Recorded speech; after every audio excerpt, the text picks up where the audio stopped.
শুধু নিজে নয়, ক্ষমতায় থেকে আপন ভাই, সন্তান, এমনকি ব্যক্তিগত গাড়ির চালককে দিয়েও দুর্নীতি করেছেন আওয়ামী লীগ আমলের বিভিন্ন জনপ্রতিনিধি। কোটি কোটি টাকার আর্থিক দুর্নীতির পাশাপাশি দেশে ও দেশের বাইরে বাড়ি ও ফ্ল্যাটও কিনেছেন।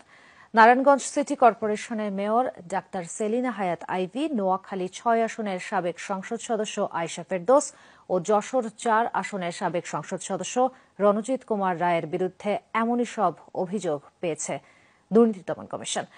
অভিযোগের বিরুদ্ধে গোয়েন্দা কার্যক্রমের সব বিষয়ে প্রাথমিক সত্যতা মিলেছে বলেও জানানো হয়েছে দুদকের পক্ষ থেকে।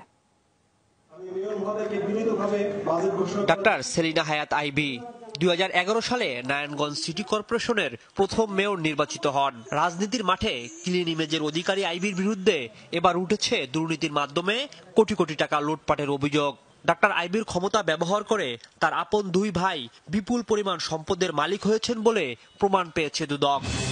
অভিযোগ রয়েছে সাবেক মেয়র আইভীর ব্যক্তিগত সহকারী আবুল হোসেন ক্ষমতার অপব্যবহার ও ভয়ভীতি প্রদর্শন করে সিএনজি অটোরিকশা থেকে চাঁদাবাজি করে কোটি কোটি টাকা হাতিয়ে নিয়েছেন। নারায়ণগঞ্জ মহানগরে রয়েছে ৪-৫টি ফ্ল্যাট। শুধু তিনি নন, সেলিনা হায়াৎ আইভীর গাড়ি চালকের নামেও নারায়ণগঞ্জে রয়েছে ২টি ফ্ল্যাট। এছাড়া আইভীর দুই ভাই আলী রেজা রিপন এবং আহমদ আলী রেজা উজ্জ্বল বর্জ্য অপসারণ প্রকল্পের মাধ্যমে প্রতি বছর কোটি কোটি টাকা লুটপাট করেছেন। এমন অভিযোগের বিষয়ে প্রাথমিক সত্যতা পেয়েছে দুদকের গোয়েন্দা ইউনিট।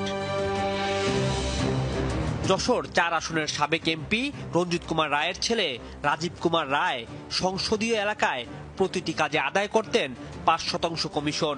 সংসদীয় এলাকা জুড়ে এটি ছিল রেওয়াজ। এই এমপি ২০০৮ সালে সম্পদের পরিমাণ দেখিয়েছিলেন ৪,১০,০০০ টাকা, যা ২০২৩ সালে এসে দাঁড়িয়েছে ৪.৫ কোটি টাকা।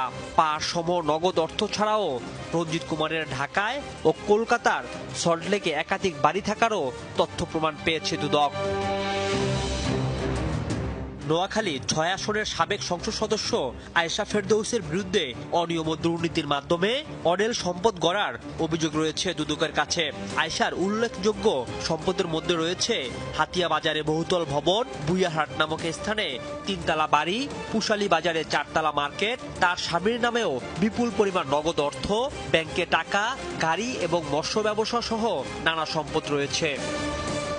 রাজীব আহমেদ, যমুনা নিউজ, ঢাকা।